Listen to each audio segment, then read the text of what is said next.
الحمد للہ رب العالمین والصلاة والسلام علی رسول اللہ اما بعد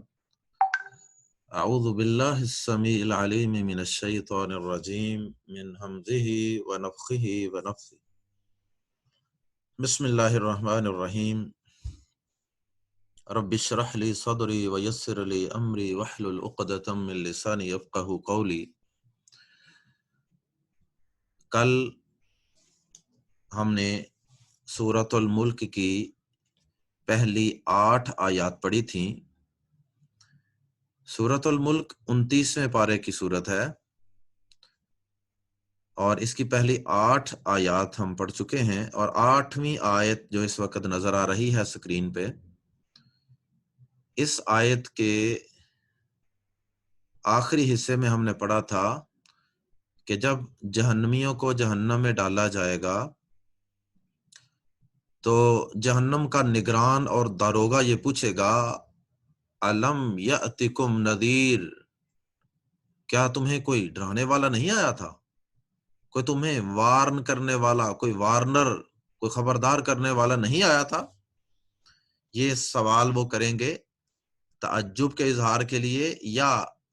حجت پوری کرنے کے لیے، اور ان کے منہ سے اعتراف کروانے کے لیے کہ واقعی ہمارے پاس اللہ کی طرف سے وارن کرنے والے، ڈرانے والے، بتانے والے انبیاء اور داعیان کرام آئے تھے۔ قالو، وہ کہیں گے، وہ اعتراف یوں کریں گے، قالو ویسے تو اس میں زمانہ ماضی پایا جاتا ہے، پاسٹ ٹینس ہے، لیکن ایک نقطہ یہاں یاد رکھیں، قرآن مجید کے اندر جو آخرت کے، قیامت کے دن پیش آنے والے جتنے واقعات ہیں ان کو اللہ رب العزت نے قرآن مجید کے اندر ماضی کے الفاظ کے ساتھ، پاسٹ ٹینس کے ساتھ ذکر کیا ہے، اور اس کی ریزن یہ ہے کہ جس طرح ماضی کے گزرے ہوئے زمانے کے اندر ہونے والے کسی کام میں کوئی شک شبہ نہیں ہوتا۔ شک انسان کو اگر ہوتا ہے تو فیوچر کے بارے میں ہوتا ہے کہ ایسا ہوگا کہ نہیں ہوگا، لیکن جو کام ہو چکے ہوتے ہیں، جو وقت گزر چکا ہوتا ہے، جو واقعات رونما ہو چکے ہوتے ہیں، ان کے متعلق انسان کو کسی قسم کا کوئی شک نہیں ہوتا۔ تو اللہ پاک نے قیامت کے احوال کو بیان کرنے کے لیے ماضی کے صیغے استعمال کیے ہیں، اور اس کا مقصد یقین پیدا کرنا ہے۔ بات کے اندر یقین پیدا کرنا مقصود ہے کہ جس طرح ماضی کے کسی واقعے کے اندر اے انسان تمہیں کسی قسم کا کوئی شک نہیں ہے، بالکل اسی طرح ہی یہ قیامت کے دن پیش آنے والا واقعہ بھی بالکل حق اور سچ ہے۔ تو قالو، انہوں نے کہا، یہاں لکھا ہوا ہے لیکن بہتر ہے کہ چونکہ عربی زبان کے اندر تو یہ اسلوب اور یہ انداز اور یہ سٹائل موجود ہے، لیکن اردو زبان کے اندر ایسا انداز موجود نہیں ہے کہ یقین کا معنی پیدا کرنے کے لیے ماضی کا، پاسٹ کا لفظ استعمال کیا جائے، اس لیے ہم اردو کے اندر اس کا ترجمہ فیوچر میں ہی کریں تو بہتر ہے۔ انہوں نے ویسے ماضی میں صیغے ترجمے کیے ہوئے ہیں، تو ہم اس کا ترجمہ فیوچر میں کریں گے۔ تو یہ لفظ ماضی کا ہے لیکن ترجمہ اس کا مستقبل میں کیوں ہوگا، اس کی ریزن میں نے آپ کو بتا دی ہے، قیامت کے حالات، کیونکہ یہ واقعہ بھی پیش نہیں آیا۔ قالو، وہ کہیں گے، بلا، کیوں نہیں، بلا کیوں نہیں، وائی ناٹ، قد، یقیناً، جاء،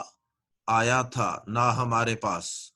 قد جاء، نا یقیناً آیا تھا ہمارے پاس۔ انا اسم کے اندر یقین پیدا کرنے کے لیے عام طور پہ استعمال ہوتا ہے، اور کسی فعل یا ورب کے اندر یقین پیدا کرنے کے لیے عام طور پہ قد کا لفظ استعمال ہوتا ہے۔ قد جاء، یقیناً آیا تھا، نا ہمارے پاس، نذیرن، ایک ڈرانے والا، اور اس سے زیادہ بہتر لفظ، ویسے ڈرانے والے لفظ سے بہتر لفظ ہے خبردار کرنے والا، وارنر۔ تو خیر، ڈرانے والا کر لیں یا خبردار کرنے والا۔ ڈرانے والا سے مراد کہ کسی مستقبل کے اندر پیش آنے والے کسی واقعے سے یا کسی مستقبل میں ملنے والی سزا سے قبل از وقت انسان کو آگاہ کر دینا، کسی خطرے سے قبل از وقت آگاہ کر دینا، یہ انذار ہے، اور ایسا کرنے والے کو نذیر بولتے ہیں۔ قالو، وہ کہیں گے بلا کیوں نہیں، قد یقیناً جاءنا آیا تھا ہمارے پاس، نذیر ایک ڈرانے والا، فکذبنا، فا تو سرخ رنگ لگا کے واضح کر دیا گیا کہ فکذبنا کے تین حصے ہیں، ایک فا ہے اور ایک کذب اور ایک نا۔ فا تو کذب جٹلا دیا، نا ہم نے، فکذبنا تو جٹلا دیا ہم نے، کذبنا کو ایک لفظ بھی بنا سکتے ہیں، فکذبنا تو ہم نے جٹلا دیا۔ جٹلانا کا مطلب ہوتا ہے، ایک ہوتا ہے جھوٹ بولنا اور ایک ہوتا ہے کسی دوسرے کو جھوٹا کہنا۔ اگر یہ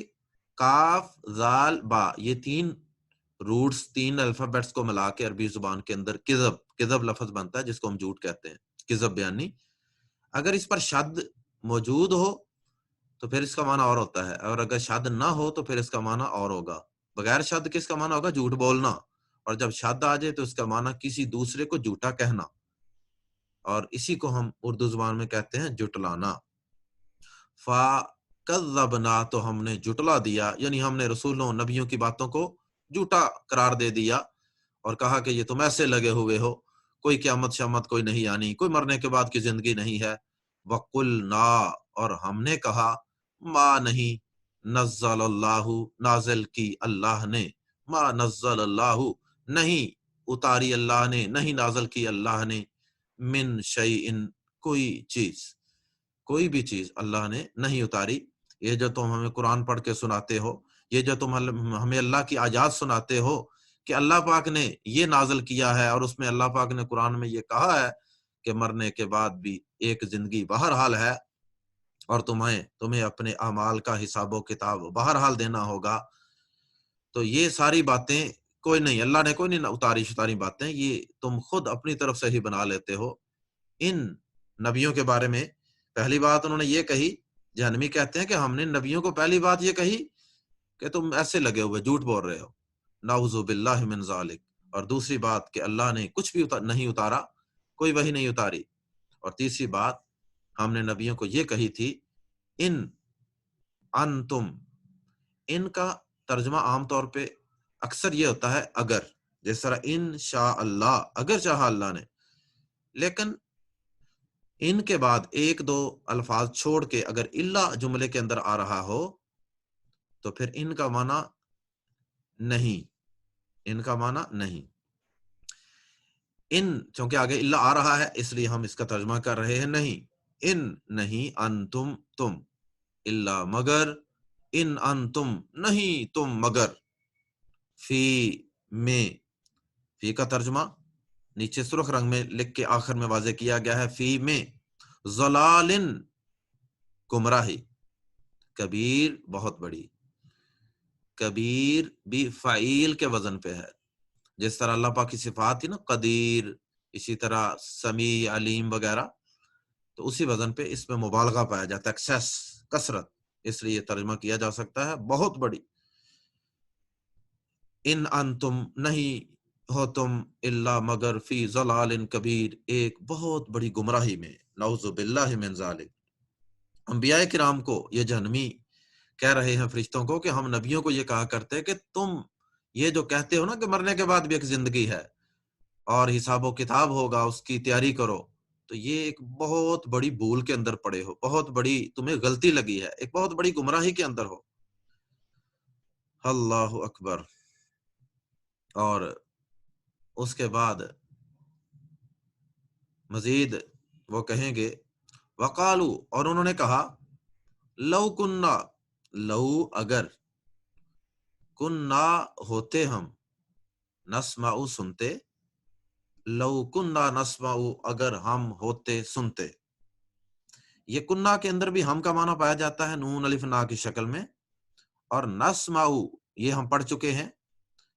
اور اس سے آگے ایک لفظ ناقلو بھی آ رہا ہے، دونوں کے متعلق پچھلا سبق کل کا ہمارا 4 علامات پڑھی تھی ہم نے، یا، تا،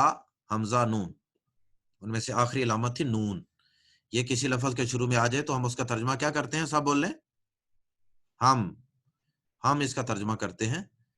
تو نسمع سنتے، ناقلو سمجھتے.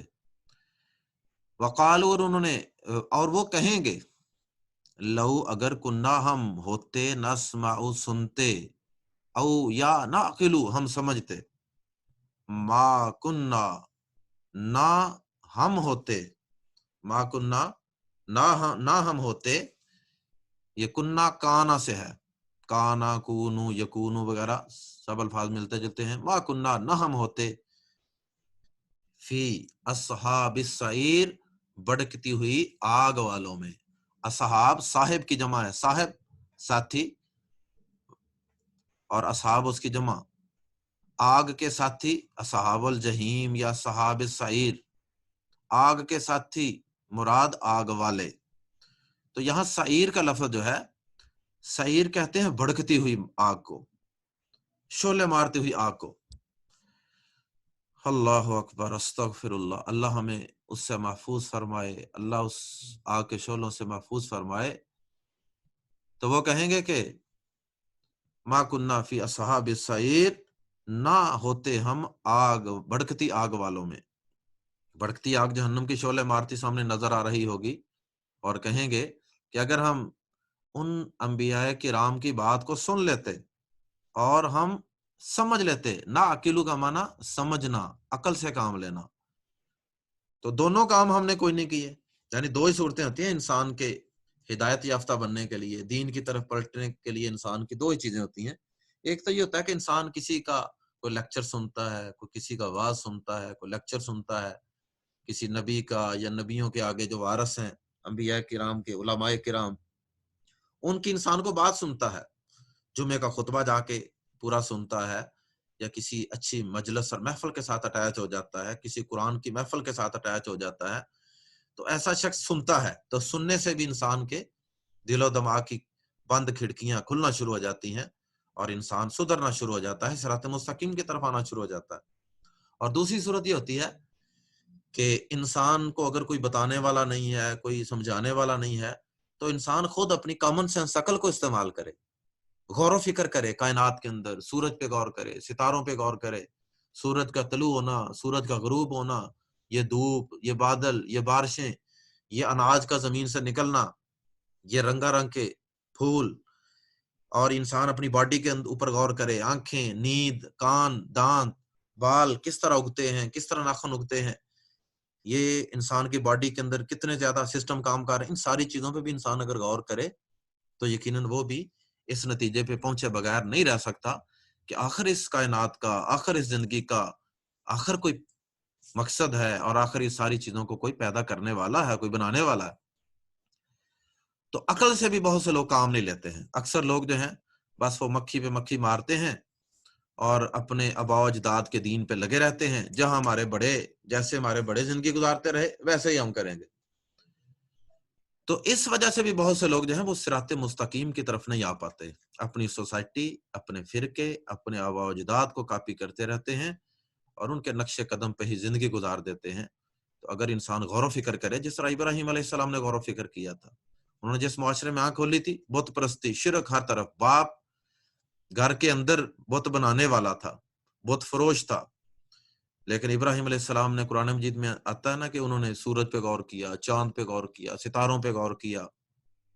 اور پھر غور و فکر کر کے کہتے یہ بہت بڑی چیز ہے، یہ رب ہے، یہ پیدا کرنے والا ہے. پھر خود ہی کہتے کہ نہیں، یہ تو غروب ہو جاتا ہے، یہ تو ڈوب جاتا ہے،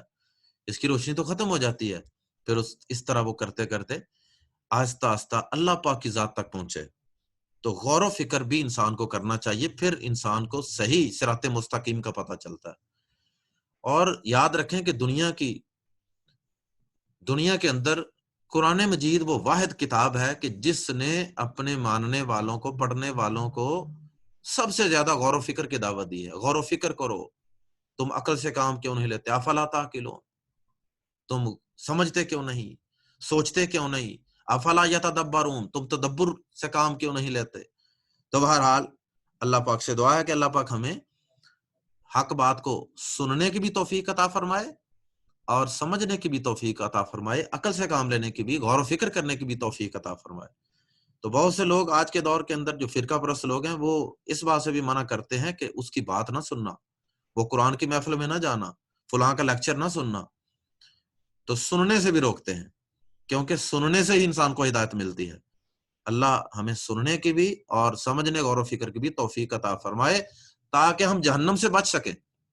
یہ جہنمی جہنم میں جاتے جاتے ہمارے لیے ایک نصیحت چھوڑ کے جا رہے ہیں۔ فَاعْتَرَفُوا، کوشچن اگر کسی نے کرنا ہو تو اینڈ پہ انشاءاللہ، فَاعْتَرَفُوا، پس وہ اعتراف کریں گے، بی کا، فَاعْتَرَفُوا، فا پس، اعترفوا، وہ اعتراف کریں گے۔ یہ جو اعترفوا کے آخر میں واو اور الف جو ہے یہ نیلے رنگ کا ہے، یہ ہمارا آج کا گرامر کا سبق ہے، انشاءاللہ اس پہ وہاں بات کریں گے۔ فَاعْتَرَفُوا، پس وہ، اس کا ترجمہ نیچے کیا گیا، وہ سب، فَاعْتَرَفُوا، وہ سب اعتراف کریں گے، بی کا، پریپوزیشن حرف جار، ذنب، گناہ، ہم اپنا، بذنبہم، اپنے گناہ کا، فسحقن، اچھا یہ نہیں کہا اپنے گناہوں کا بلکہ اپنے گناہ کا، کیونکہ بنیادی اور بڑا گناہ جو سارے گناہوں کا سردار تھا وہ کیا تھا؟ نبیوں کو جھٹلانا، حق بات کو نہ سننا اور نہ غور و فکر کرنا، یہ اصل اور بڑا گناہ تھا، اس لیے ایک ہی گناہ کہا گیا، بذنبہم، اپنے گناہ کا، وہ اپنے گناہ کا اعتراف کریں گے، فسحقن، فا پس، سحقن دوری ہے، سو کا مطلب کسی کو کہنا دفع دور ہو جاؤ، ذلیل و رسوا ہو جاؤ، دفع ہو جاؤ، گیٹ آؤٹ، جس طرح وہ حدیث میں آتا ہے بخاری شریف میں، قیامت والے دن نبی پاک صلی اللہ علیہ وسلم حوض کوثر پہ ہوں گے، کچھ لوگ آ رہے ہوں گے اور فرشتے روک لیں گے، نبی پاک صلی اللہ علیہ وسلم فرمائیں گے آنے دو، یہ میری امت کے لوگ ہیں، وضو کے نشانات سے آپ ان کو پہچانیں گے، لیکن فرشتے کہیں گے اللہ کے نبی صلی اللہ علیہ وسلم آپ نہیں جانتے انہوں نے آپ کے بعد آپ کے دین میں کیا کیا تبدیلیاں کر دی تھی، جب آپ کو یہ بتایا جائے گا تو پھر آپ اس وقت کیا الفاظ بولیں گے؟ سحقن، سحقن لمن غیر بعدی، کہ جس نے میرے بعد میرے دین کو بدل کے رکھ دیا، دین میں اضافے کر لیے، تو فرمائیں گے نبی صلی اللہ علیہ وسلم کہ اس کو سحقن، اس کو دفع دور کر دو، فسحقن، پس دوری ہے، لی اصحاب السعیر، بڑکتی ہوئی آگ والوں کے لیے، اصحاب السعیر ہم اوپر بھی پڑھ چکے ہیں، پس بڑکتی ہوئی آگ والوں کے لیے دوری ہے۔ ان الذین، یہاں تک تو تذکرہ تھا جہنمیوں کا۔ سورت کے آغاز میں غالباً پہلی 7 آیات کے اندر تذکرہ تھا اللہ پاک کی قدرتوں کا، طاقتوں کا، اس کی توحید کا، اس کی وحدانیت کا، اور پھر درمیان میں تذکرہ ہوا ان لوگوں کا کہ جو لوگ اللہ پاک کی ان قدرتوں، طاقتوں پر غور و فکر نہیں کرتے اور ان پر بلیو نہیں کرتے، یقین نہیں کرتے، اور اب ساتھ ہی اللہ پاک نے ان لوگوں کا تذکرہ کر دیا ہے کہ جو لوگ ان اللہ کی طاقتوں، قدرتوں پر یقین کرتے ہیں اور وہ حق بات کو سنتے بھی ہیں، غور و فکر بھی کرتے ہیں، اور اس طرح وہ اللہ پاک کی ذات پر ایمان لے آتے ہیں اور آخرت پر اور اللہ کی ذات پر وہ یقین بھی لے آتے ہیں، اور پھر وہ اللہ کے سامنے پیش ہونے سے ڈرتے بھی ہیں۔ تصویر کا دوسرا رخ، قرآن مجید کا اسلوب ہے کہ اللہ پاک اکثر تصویر کے دونوں رخ دکھاتے ہیں، وہ آگ والوں کا تذکرہ، ایمان نہ لانے والوں کا تذکرہ، اور اب دوسرے لوگوں کا تذکرہ، ان الذین، بے شک وہ لوگ جو یخشون، ڈرتے ہیں، خشیت کہتے ہیں کہ اللہ پاک سے بہت زیادہ ڈرنا، اللہ پاک سے بہت زیادہ ڈرنا، اس کو خشیت بولتے ہیں، اللہ اکبر، شدت خوف کے لیے۔ ان الذین یخشون، بے شک وہ لوگ جو ڈرتے ہیں، ربہم، اپنے رب سے، بالغیب، غیب میں، بازر بھی کا معنی میں بھی ہو سکتا ہے، بالغیب، غیب میں یا بغیر دیکھے، جو لوگ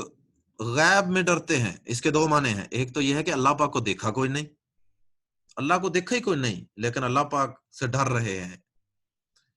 اور ڈر رہے ہیں کس بات سے ڈر رہے ہیں؟ کہ اس کے سامنے پیش ہونا ہے، اللہ کو کیا جواب دیں گے، اللہ کو کیا منہ دکھائیں گے، اس بات سے ڈر رہے ہیں بغیر دیکھے اللہ کو۔ اور ایک اس کا معنی یہ بھی ہے کہ وہ اپنے رب سے غیر موجودگی میں اور غیب میں ڈر رہے ہیں، یعنی جب ان کے پاس کوئی موجود نہیں ہوتا، کوئی دیکھنے والا نہیں ہے، اللہ بھی پاس نہیں ہے، فرشتے بھی پاس نہیں کھڑے، جہنم بھی سامنے نہیں ہے، اور وہ اکیلے اتنے طرح بیٹھے ہیں، موبائل کھلا ہے، فیس بک کھلی ہے، پورا انٹرنیٹ موجود ہے، اور پورا انٹرنیٹ کا سب گند موجود ہے، لیکن اس کے باوجود وہ تنہائی کے اندر بھی اپنے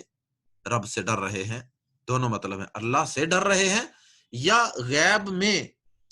لوگوں کی غیر موجودگی میں بھی وہ اپنے رب سے ڈر رہے ہیں۔ لہم، ان کے، اللہم اجعلنا منہم، اللہم اجعلنا منہم، لہم ان کے لیے مغفرتن بہت بڑی بخشش ہے. مغفرتن کی جو اوپر تنوین ہے دو پیشیں، اس کے کئی مقاصد ہوتے ہیں، جن میں سے ایک ہم نے پڑھا تھا نکرہ بنانے کے لیے، کامن نون بنانے کے لیے. مثلا ہم اس کا ترجمہ کر دیتے کوئی بخشش، لیکن یہاں یہ معنی نہیں ہو سکتا. اس کے اور بھی کئی مقاصد ہیں، جن میں سے ایک معنی کسی چیز کی بڑائی بیان کرنا. تو یہاں یہ بڑائی بیان کرنے کے لیے ہے مغفرتن بہت بڑی بخشش، لہم مغفرتن ان کے لیے بہت بڑی بخشش ہے، وَأَجْرٌ کبیر اور بہت بڑا اجر، اور ان کے لیے اور بہت بڑا اجر ہے. ایک واقعہ سنا کے بات کو ختم کرتا ہوں. اللہ سے بن دیکھ، اللہ کی غیر موجودگی میں اللہ کو بغیر دیکھے خشیت اور ڈرنے کا واقعہ، کئی ایک واقعہ تھا حدیث کے اندر ہے. صحیح بخاری شریف میں ایک واقعہ آتا ہے کہ پہلی امتوں کے اندر ایک شخص تھا،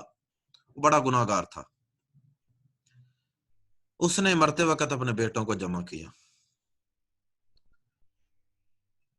اور جمع کرنے کے بعد کہا کہ بیٹا مجھے لگتا ہے کہ میں نے جیسے گناہ کیے ہیں نا، میری بخشش ہونے والی نہیں ہے، پکڑا جاؤں گا.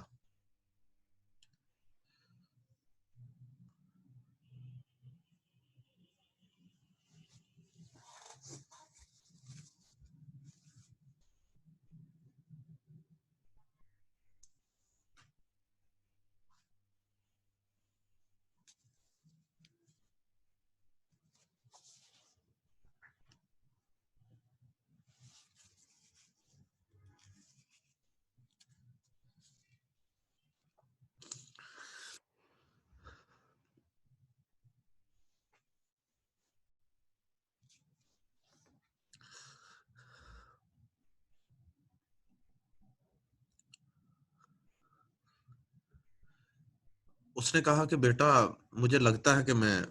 پکڑا جاؤں گا، میری بخشش ہونے والی نہیں ہے. ایسے کرنا کہ جب میں فوت ہو جاؤں تو تم میری ڈیڈ باڈی کو جلا دینا، اس کو راکھ بنا دینا، اور اس کو ہواؤں میں اڑا دینا، کچھ دریاؤں سمندروں کے اندر بہا دینا، کچھ پہاڑوں پہ پھینک دینا، تاکہ میں اللہ کے سامنے کھڑا نہ ہو سکوں. کہ بیٹوں نے ایسے کیا، اور اس کے بعد پھر وہ حدیث میں آتا ہے کہ اللہ پاک نے ہواؤں کو، دریاؤں کو، سب کو حکم دیا، اور اس کے جو اجزاء پیس کے انہوں نے اڑا دیے تھے ہوا میں، سب کو اللہ نے جمع کیا اور اس کو زندہ کر کے اللہ نے کھڑا کر دیا. اور پوچھا کہ بتاؤ یہ تم نے کیا کیا تھا، اپنے بیٹوں کو کیا وصیت کی تھی، کیا نصیحت کی تھی؟ تو وہ کہے گا ڈرتا ہوا اللہ پاک سے کہے گا من خشیتک، اے اللہ میں نے تیری خشیت اور تیرے ڈر کی وجہ سے ایسا کیا تھا. اور اللہ پاک کہیں گے کہ حدیث کے الفاظ ہیں کہ فغفر لہ ذالک، کہ اللہ پاک اس کو اس خشیت کی وجہ سے، اللہ پاک کہیں گے کہ ہاں واقعی تمہیں اس بات کا ڈر تھا، فغفر لہ ذالک، تو اللہ پاک اس کو اس بات کی وجہ سے، اس خشیت کی وجہ سے معاف کرنے کا اعلان کر دیں گے. اللہم اجعلنا منہم. تو خشیت کی وجہ سے، یہ خشیت، یہ اللہ کا ڈر، انسان گناہ گار بھی ہو لیکن اللہ کا ڈر انسان کے اندر موجود ہو، اور انسان وقتاً فوقتاً اللہ کی طرف رجوع کرتا رہے اور اللہ سے اپنے گناہوں کی معافی مانگتا رہے، تو انشاءاللہ اللہ پاک کی طرف سے بہت بڑی بخشش اور اجر کبیر کی بشارت ہے. اللہم اجعلنا منہم. السلام